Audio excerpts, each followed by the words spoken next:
Good afternoon, everyone. Welcome to this town hall being co-hosted by the Penguin and the Betsy Lehman Center.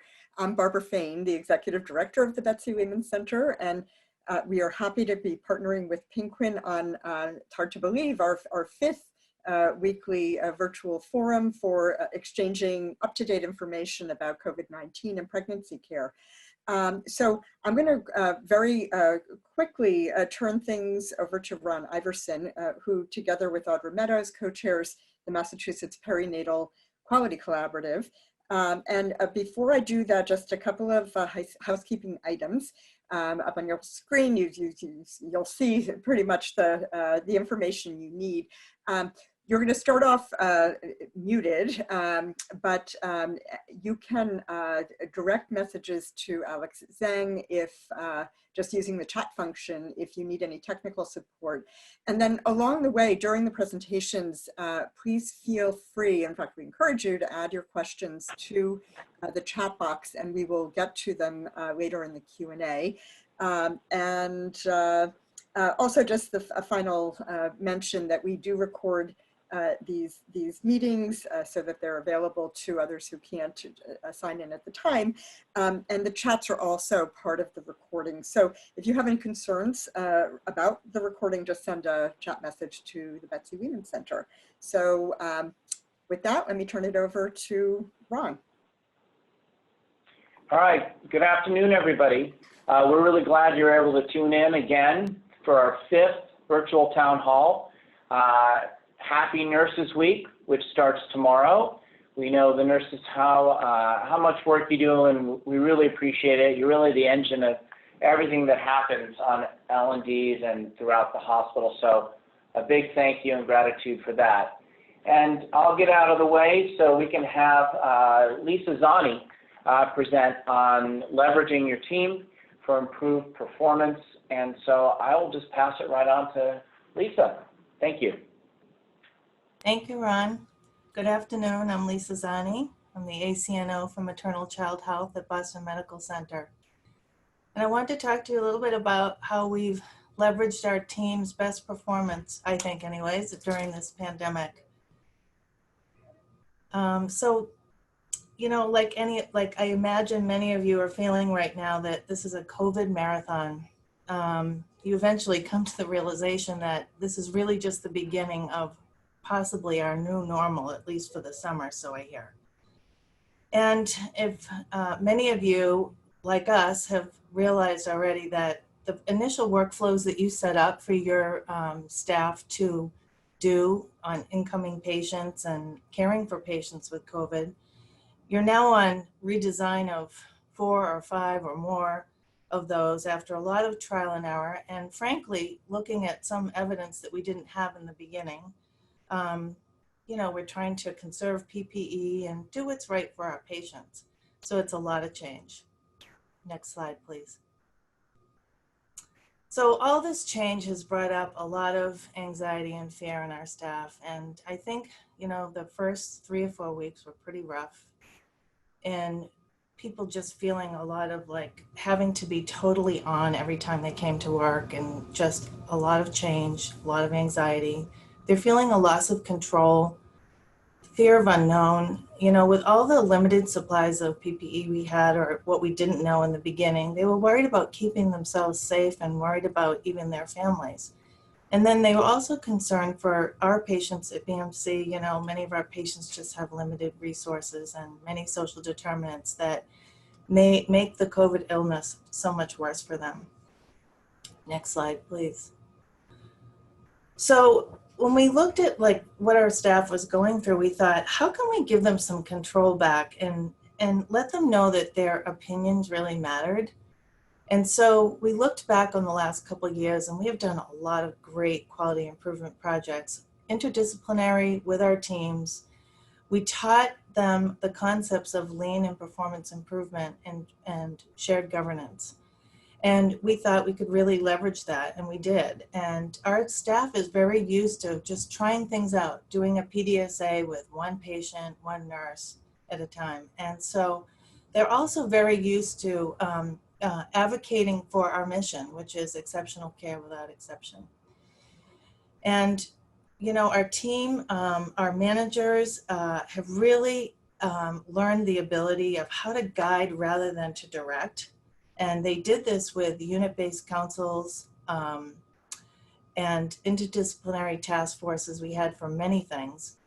And also, like, a lot of autonomous innovation had been happening on our units, and we thought, we can really like use that during this COVID pandemic and helping them gain back some control. Next slide, please. So some of the projects that we've worked on, I'm very proud of, and you know, I think about where we started and just incoming a COVID positive patient on L&D. You know, we started with wanting to put the patient into our one negative pressure room. Well, it was in a bad location, and frankly, we had way more than one patient at a time when we really got going on this. We then went to like, let's use triage. Well, triage also failed after trying that out because we really couldn't contain and keep our precautions very well. And it turned into, you know, a lot of disinfecting and worrying about spreading COVID. And then we tried a COVID corner, took 3 rooms, LDRs, and slimmed them down with equipment. And we planned on having our patients there, which worked out great for a couple of weeks until we got the 4th patient and we needed more rooms. We quickly figured out that all of our rooms needed to be able to intake COVID patients. And we've slimmed down supplies, and we keep carts outside the rooms that people bring most of their supplies in when they're caring for a patient. So that's a great L&D example. But, you know, we also had our mother baby nurses and NICU nurses doing a lot to change their workflows to be able to accommodate a population of COVID patients. And our mother baby nurses did a lot of development of their respiratory assessments in order to keep patients that we might have transferred over to med-surg postpartum because they just needed more monitoring, using some innovative O2 sat solutions. They figured out how to do car seat testing in the rooms using baby monitors. And then most recently, we've had a shared decision-making tool that we've developed with the interdisciplinary team that took the most recent evidence, and things have changed since we started with the CDC evidence and AAP evidence of what we can do to help parents make a decision about how they'd like to room in with their babies and how they'd like to feed their babies and how much contact they want to have. And so this tool, I'll be happy to share at the end, is we're now starting to use prenatally. We have it posted on our Hey Mama app for providers to use and discuss with patients prenatally, but also we use when parents come in so that we can help guide them through their wishes and knowing what the risk could be with their baby. Next slide, please. So what we've learned so far is that, you know, we have to let people try things out even if it's not perfect. And so that's where leadership has to step back sometimes and once again, guide and not direct and let them try. Because then they really have accountability for it. We also realize that you can just never communicate enough. So I feel like we're in a good routine with our communication right now. We do a 10 a.m. Daily meeting of all the leaders. We review the previous 24 hours of issues and concerns that people have brought up and that need addressing. And we hash out a lot of workflow issues that might need to be taken offline and addressed in a different way. And we also prepared for our 11 a.m. Zoom meeting for the entire team. Many of our clinicians attend these daily. We also have staff who are home and get on just to be updated. And people are able to ask questions and offer solutions during those Zoom meetings. From here, we publish a Q&A every day that is answers some of those questions and will highlight the Zoom meeting. So if you've been off for a couple of days, you can get a recording from Zoom or you can look at those Q&As on email. The other thing I do want to mention is that we just can't forget to do constant recognition of our staff, especially during this week of Nurses Week, that, you know, our staff is very resilient. I think they're feeling much more confident with their patients right now, and now some of the workflows are really getting embedded. We call out these successes in publications that we do. We do individual recognition by leaders, and then we do manage up a lot of our great stories to some of our senior leaders when they do their hospital updates. So all in all, I feel like things are going much better. I see kind of our staff feeling, once again, much more confident. Next slide. And you know, I really want to thank you for asking me to speak today. I think that things are going better. I do think, once again, I think we're preparing for a new normal. And I welcome any questions at the end of this segment. And I left you my contact information also if you want to just email me for any of our documents. I'd be happy to share. But I'd like to introduce Dr. Cassandra Duffy and Dr. Chloe Zara, who will present identifying patients with COVID-19. Thank you. Well, thank you so much. Thank you to Penguin and the Betsy Lehman Center for the opportunity to present today. My name is Cassandra Duffy, and I'm one of the maternal fetal medicine providers at Beth Israel Deaconess Medical Center. And together with Chloe Zara, we've prepared this presentation on identifying COVID-19 in pregnancy. We hope that, you know, sharing our experience will add to last week's town hall addressing the implementation of universal testing on labor and delivery. Next slide, please. So early on in this pandemic, it was recognized that asymptomatic as well as pre-symptomatic infections contributed a lot to both community transmission as well as the potential for exposure and transmission in the healthcare center as well. And we all know that labor and delivery units are at particular risk from asymptomatic infections. I think you know, everyone here is probably well aware of these factors, but I do think they bear repeating as we think about talking points for advocating for our patients and our staff. So on labor and delivery, we take care of large volumes of patients and visitors. And certainly our patient volume can't be changed during the pandemic as it can in different or other healthcare centers or settings. We also take care of a relatively young and healthy population. So this is one that might be particularly at risk of having asymptomatic infection. And the care we provide requires frequent and close contact between healthcare workers and patients. During labor, there's also the possibility of unanticipated and emergency surgery. And with this comes the risk for aerosol generating procedures, which is a particular concern, you know, for all of us and also our colleagues in obstetric anesthesia. And then finally, we also have to think about our newborn patients as well as their healthcare teams.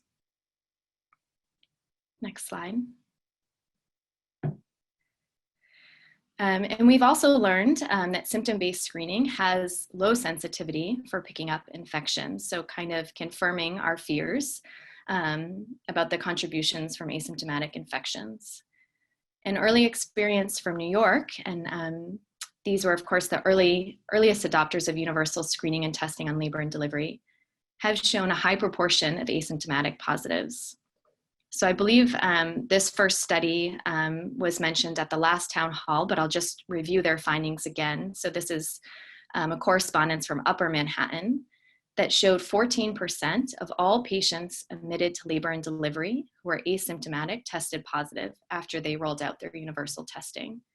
So these patients comprise the overwhelming majority of all the positive test results that they were seeing. And then another recent publication, this one from Long Island, had similar findings showing that asymptomatic patients made up the majority of the positive test results that they received once they implemented universal testing on labor and delivery.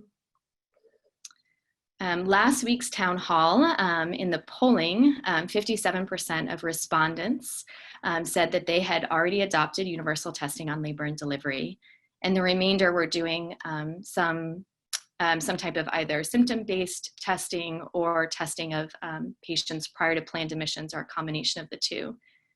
And interestingly, last week on Wednesday was actually the first day of our starting universal testing on labor and delivery. So next slide.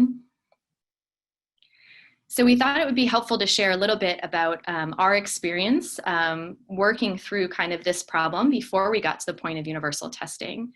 And to do that, I'll just start by sharing some context and challenges that I'm sure that we were facing, but I'm sure many others are facing as well. So one of those were supply chain issues and limited availability of testing reagents and materials. Early on in testing, we saw pretty long turnaround times for the routine PCR testing, so that limited the clinical utility, particularly on labor and delivery, where things are often happening quickly. We were working with a finite supply of PPE like everybody else, and needed to think about how best to conserve that. And then we also have a lot of limitations in terms of rapid testing. Next slide. In terms of obstetrics at BIDMC, our patients come from diverse practice settings. So we have faculty practices both on site and in the community. We have a number of community health centers, all with vibrant obstetric practices as well. And finally, private groups, each with their own practice setting. We're also, of course, a tertiary maternal hospital for the Beth Israel Lahey Health System. And while we feel, very fortunate to take care of this group of diverse patients, this does pose challenges in terms of practice implementation and communicating changes to all our different OB providers. Next slide. So I'd like to present here a number of solutions that we came up with along the path to universal testing. And even though these are listed here and my slide title says stepwise, these were by no means linear.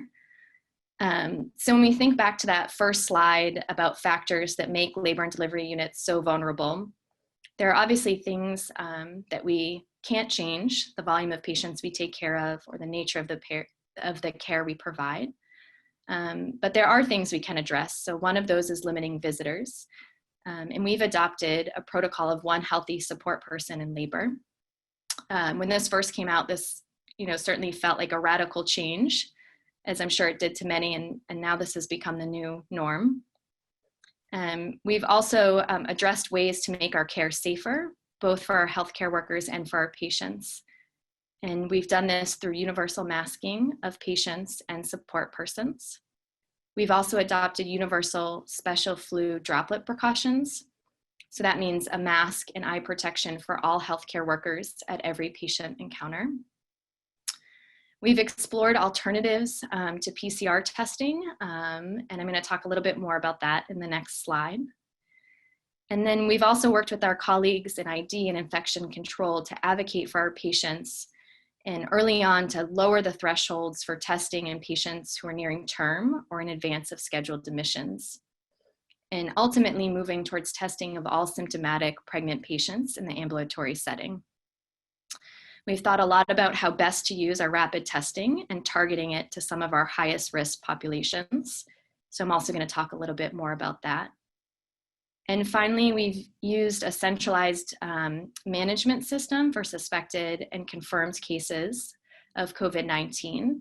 And this is primarily for management in the outpatient ambulatory setting, but also helps kind of ease the transition to the inpatient setting as well. Next slide. So one of the questions we asked ourselves along this process was, is there any other way we could do universal testing without access to PCR tests in order to pick up those asymptomatic infections?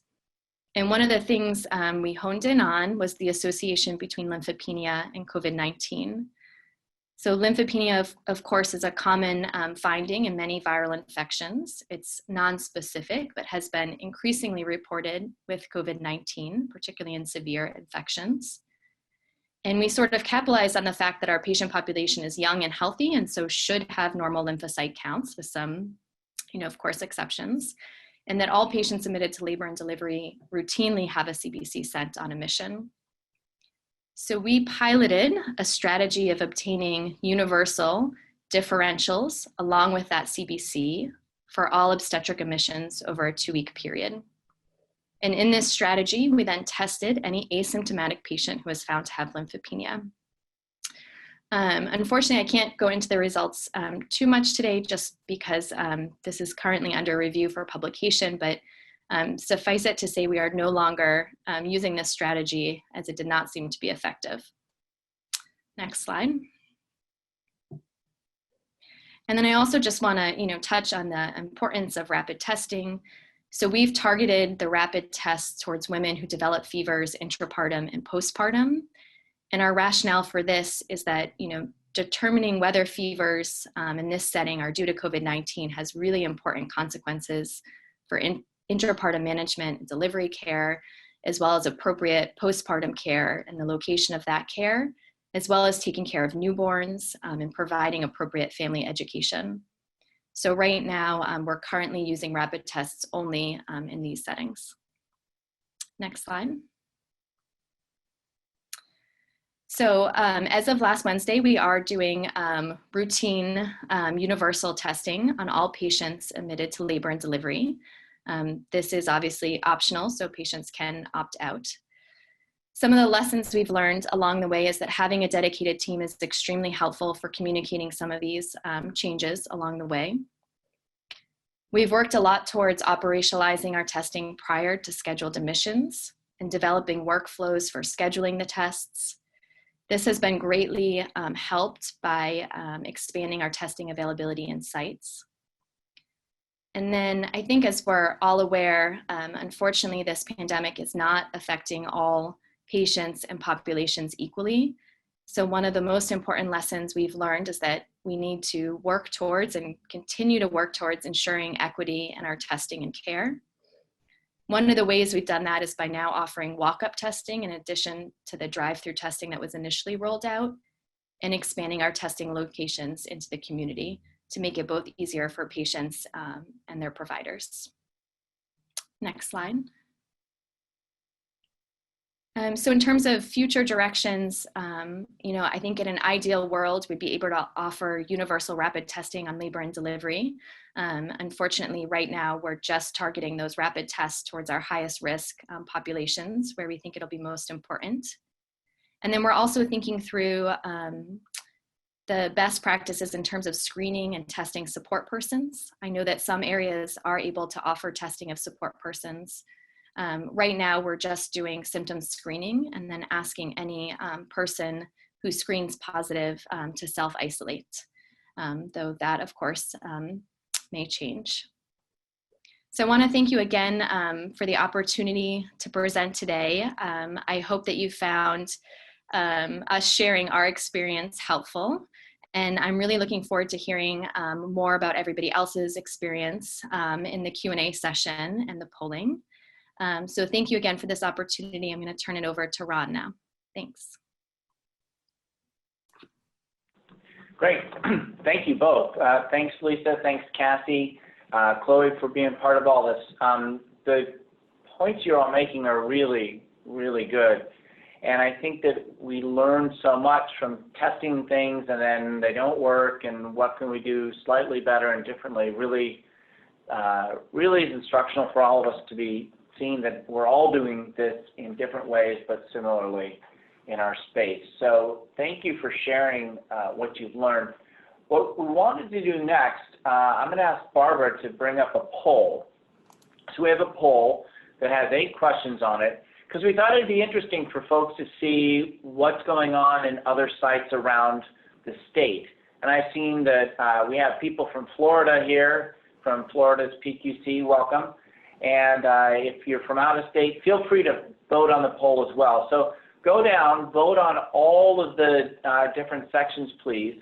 And then we're going to just take a look at that. That'll stimulate some conversation, and we'll keep an eye on the chat box. And also I have a couple other questions to put in as well. So once we're doing that, we'll also be asking if you want to raise your hand. We can bring people off of mute to ask questions, but we'll work through the poll first. So we're going to give this just a moment to fill up, so feel free to go through and click away. I can definitely say that we too at BMC went through a similar series of steps as you guys did over at BI, where we initially said, well, we can't really do universal testing. We'll do everything on the PPE side, and we'll do good verbal screening, and then eventually, once there was more testing, once we knew we didn't have enough PPE, and we really had it figured out how we were going to manage patients on L&D, we started moving even more closely to universal testing. And actually, it really became more apparent that we need to do universal testing after last week's virtual town hall, talking to other folks, looking at how we manage our patients in the postpartum area, and thinking about the shared decision making and how we can counsel patients better for that. So that actually helped put us over the edge. And also, when we did roll out universal testing, it was not as quick as we wanted it to in the routine form. And we had some real concerns about patients not going over to the postpartum area with unknown test results. So we moved over to rapid universal testing, and that's where we are now. But I wouldn't be surprised if others have had a similar experience.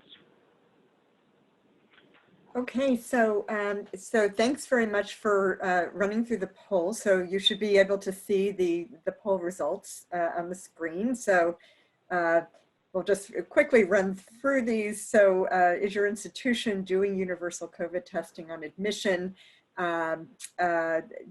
So 3 out of 4 of you are saying yes. If so, for those of you doing the testing, when are results available? And you can see that there's a fair amount of spread there with the largest group, 44%, saying within 12 to 24 hours. So, yeah, go ahead. Can I just cut in?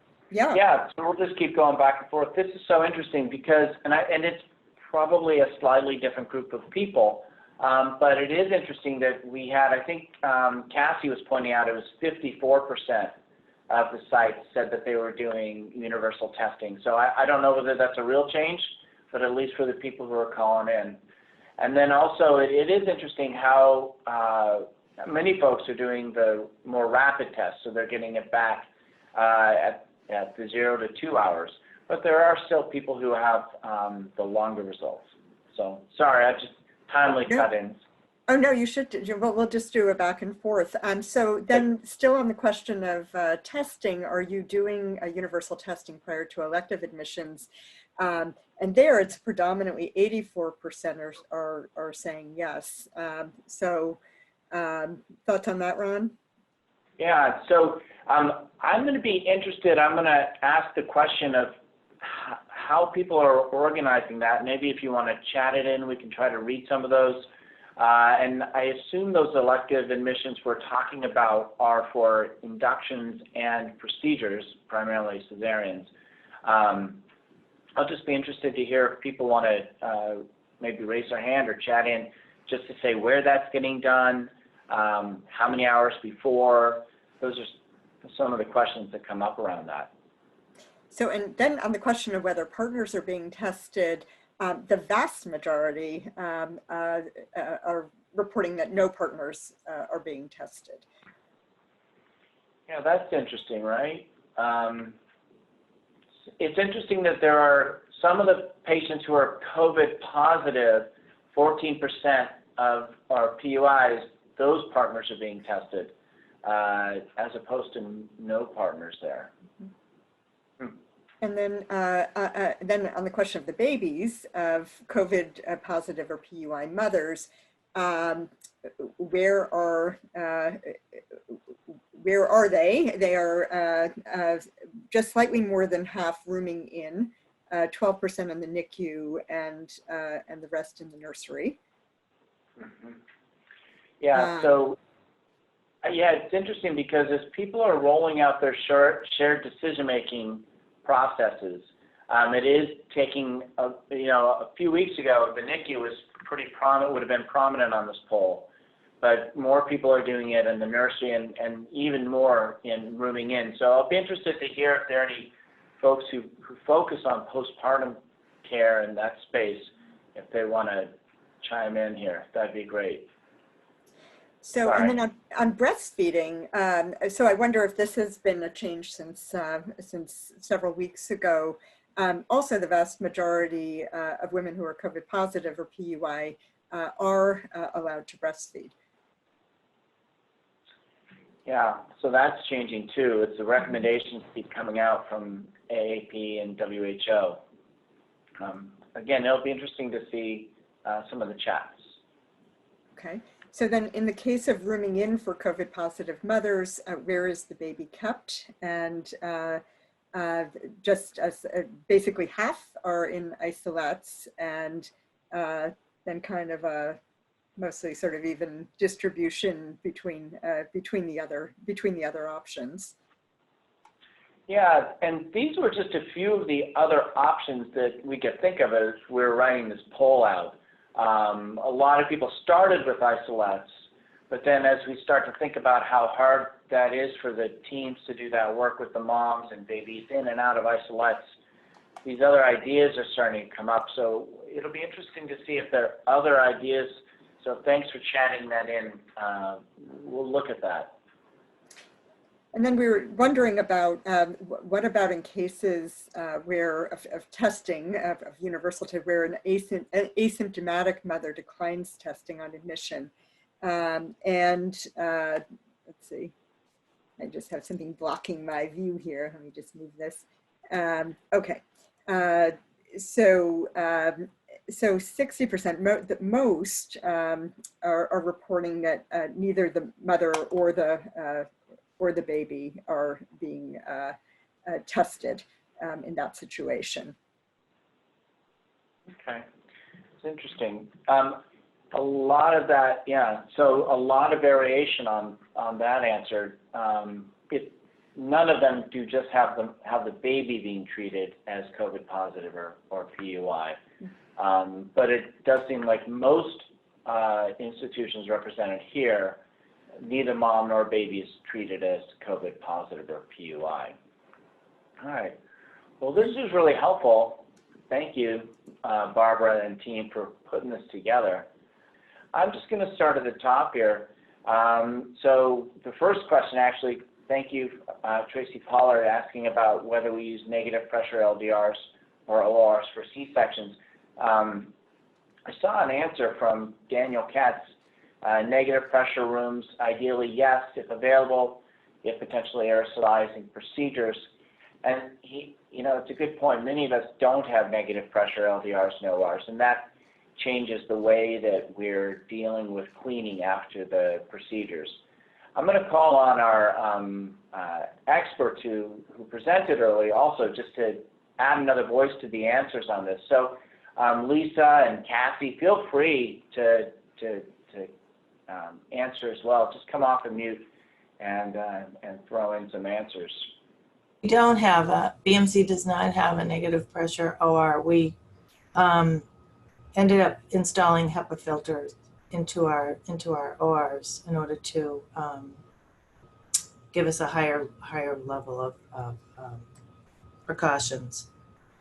And then we only have one LDR, and that just wasn't enough. We've already done several deliveries and had several patients laboring at the same time on the unit. So we quickly realized we needed to switch over to making all of our rooms being able to accommodate COVID patients. Great. How about you, Cassie? I'll take this one. This is Chloe. All right. We also, I believe, do not have a negative pressure OR, at least not on labor and delivery. So we use HEPA filters as well.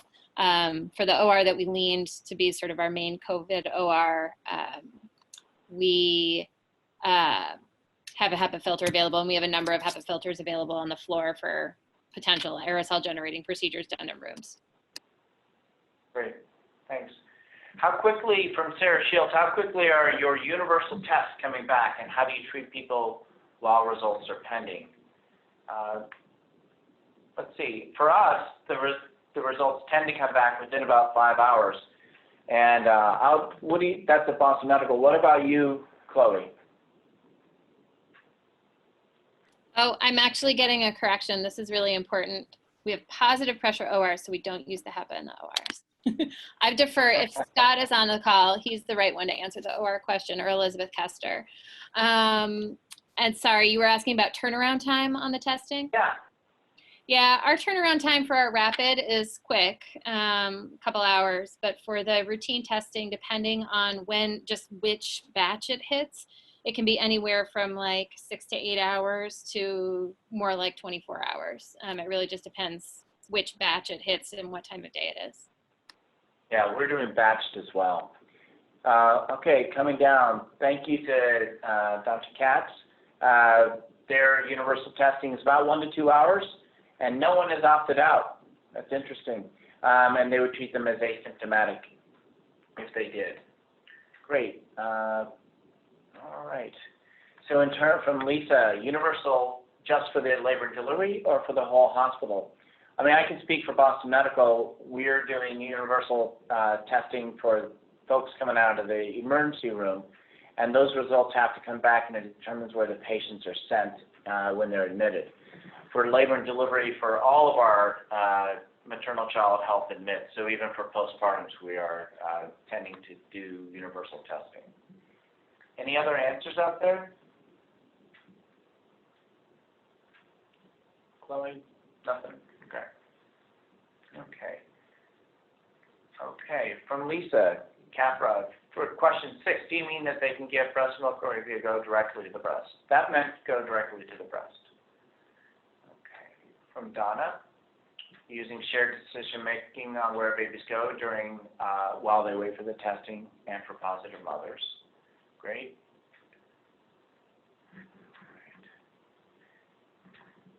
And from Tracy Pollard, we're testing all patients at 38 to 39 weeks and ask them to self-isolate with their support person until admitted to labor and delivery. Well, that's an interesting way to do it. Makes sense. If the patient's asymptomatic or has no results, we will do a rapid test. From Sarah Thibodeau, oh great, just an idea about how to do polling, thank you. From Jennifer, could future polls have the ability to check multiple options? Yes, that's a really good idea. I don't know if someone from Betsy Lehman can answer that. If you want to come off and mute, just let us know. From Sarah Shields, for those 12 to 24-hour turnaround, are you treating the moms as PUI with full PP? Well, interestingly, about 60% of folks treat those patients with the pending tests as just normal if they're asymptomatic. What elective admissions? Those would be the inductions and the cesareans. At Vassar Hospital, yes, inductions and elective C-sections are getting 72-hour tests 72 hours prior. Right. So Susanna, if you want to come off mute, can you tell us where those are done? I'm really interested to hear. I think Michelle or Natalia can take you off mute if you want to come on for that answer. That'd be great.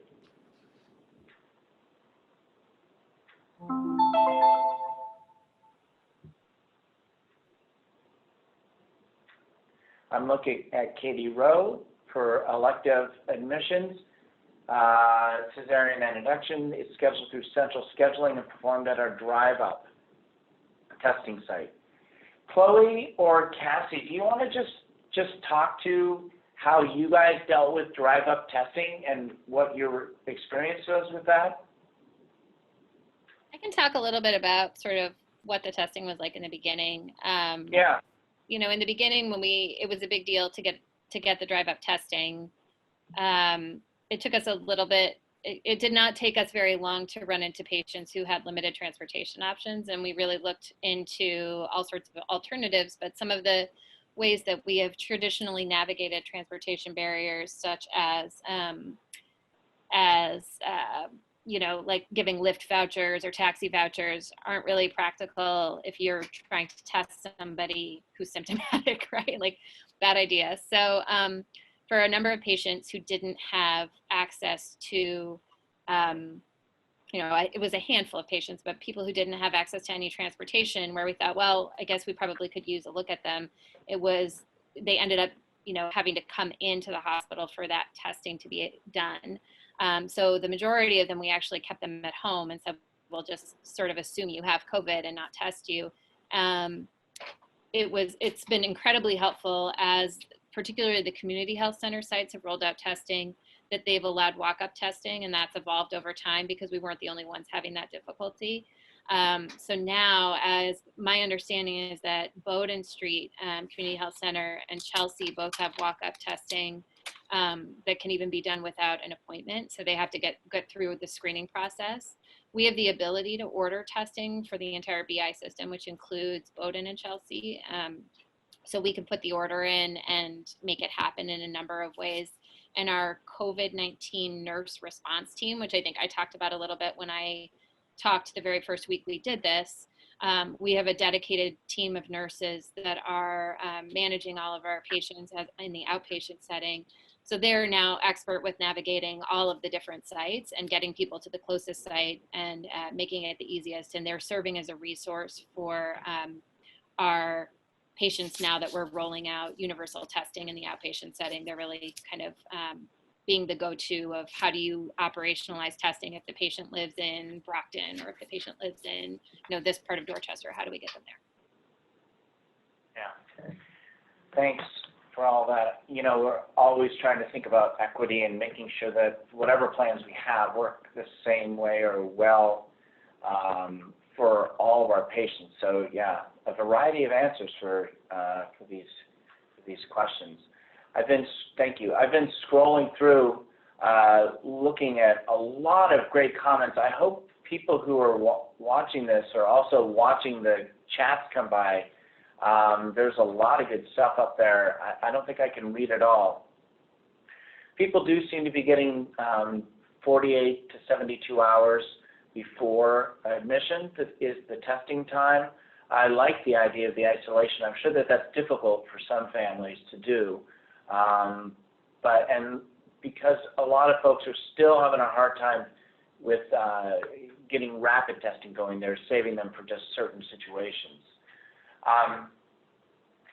I'm looking at shared decision making. I'm also wondering, Alona, thanks for presenting last week on universal testing. I'm wondering if you're still on, if you'd be interested in just telling us how that's going and how that's affecting anything to do with your shared decision making and the way patients are managed as they leave the floor. Yeah, hi, great. Hi, thank you. Great, super helpful topics today, and I'd love to hear what everybody's doing. It always gives me new ideas and ways to think about our own process, so that I find this format is so helpful.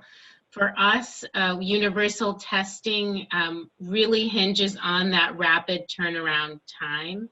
So that was something that we really worked on before we rolled out the universal testing, and felt that a promise from the micro lab and from infection control that our specimens would be prioritized, we felt was really key to making this work. And still, as others have mentioned, the time of day still plays a little bit of a role. So overnight, it seems timing is a little bit slower than during the day. So we're continuously looking at that turnaround time and getting back to the lab to try to figure out what we can do to optimize that.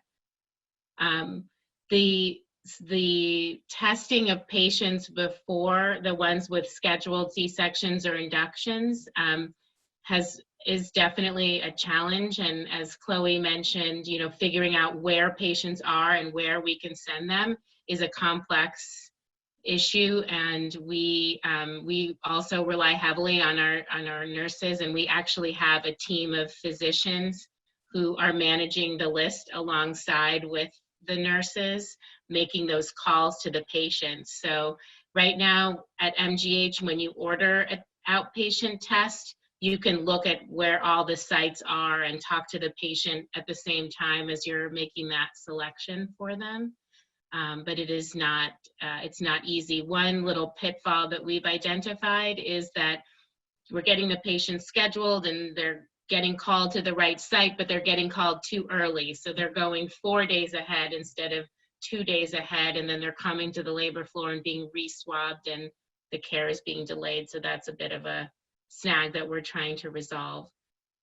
But the way we treat the patient while we're awaiting her results really depends on how she presented. So if it's truly an asymptomatic patient without a known exposure, we're really just doing standard precautions. We're not doing the extra PPE until we get the result back.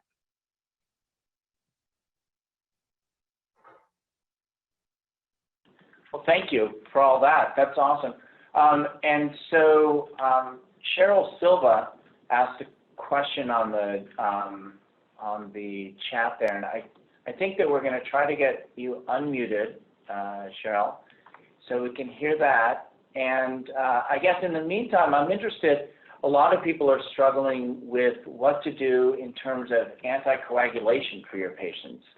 So I have Ilona and I have Chloe, Scott, and Cassie over there. And if there's anyone else who wants to comment, I'd just be interested to hear what you're doing in your own space. Just to let you know, Cheryl is unmuted if she'd like to speak up and ask her question. Great. Hi, everyone. I'm a pediatrician and the medical director of the Well Baby Nursery at Beverly. And I'm just wondering sort of generally what people are doing with regard to newborn discharge, because I know that ACOG came out with a statement, recommending that people shorten their stays in the hospital if possible. And, as pediatricians, we sort of swing the other way and want to avoid at all costs a risk of a newborn needing to be readmitted in the current COVID environment. So I'm just wondering where sort of generally the collective mindset is with regards to discharge for our mother-baby couplets. I guess I'll just give a first answer from BMC, and then I'll ask everybody else too. We've been because we were so anxious about beds and bed availability and also helping patients get home safely, we really have been working to help folks go home on day 3 from cesareans if that feels appropriate to them, and then as soon after vaginal delivery as feels comfortable to the patient. There's so much teaching, as you know, and so much work that goes on after the baby's delivered that we're conscious of that and trying to get all of that done. So we've been trying to help that become a safe and comfortable elective process for patients. We're giving patients blood pressure cuffs to go home. We have some that actually have chips, so we're able to follow their pressures at home with them and hopefully treat their blood pressures at home.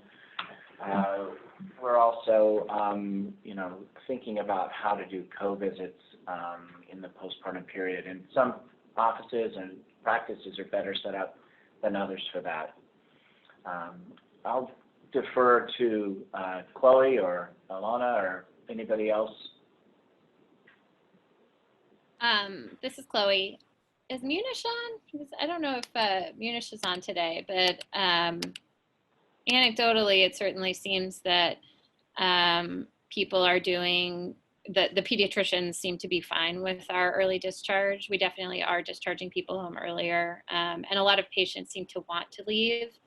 Although I will say that it seems like it's been easier to operationalize frequent postpartum touches, but I'm finding, at least for an MFM group of patients, having really frequent check-ins, since we're sending them home so early, particularly in that first 2 weeks, it seems beneficial. It's my 2 cents. But in terms of the pediatric side of the discharge, I certainly defer to the pediatricians. Mm-hmm. Yeah, we've been doing those follow-up calls as well. And Lana, anybody from outside of Boston too, feel free to raise your hand, let us know. We'd love to hear from you too.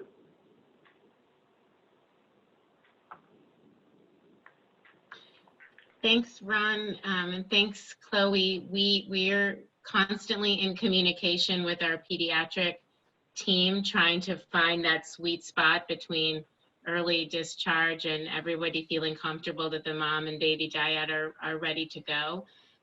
We found that, late in the evening wasn't a great time for these early discharges, and sometimes Saturday is a difficult time for early discharges because it's hard to secure a close follow-up in a day for these babies if we wanted them to be seen the next day.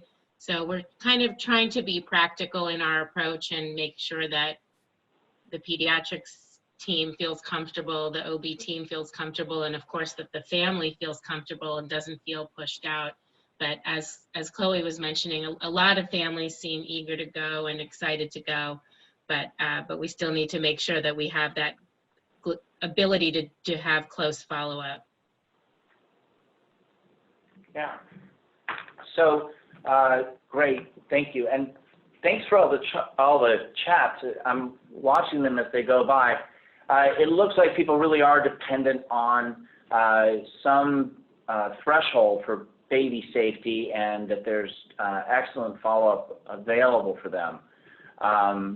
In terms of blood pressure cuffs, we've, I don't think Tina Yarrington's on this call, but she's done a ton of work with other folks around with a group called Remedi, I think it is, to get these cuffs that are cellular enabled, and we're able to have a nurse in our clinic help follow up with some of the patients, or with all the patients who have hypertensive issues.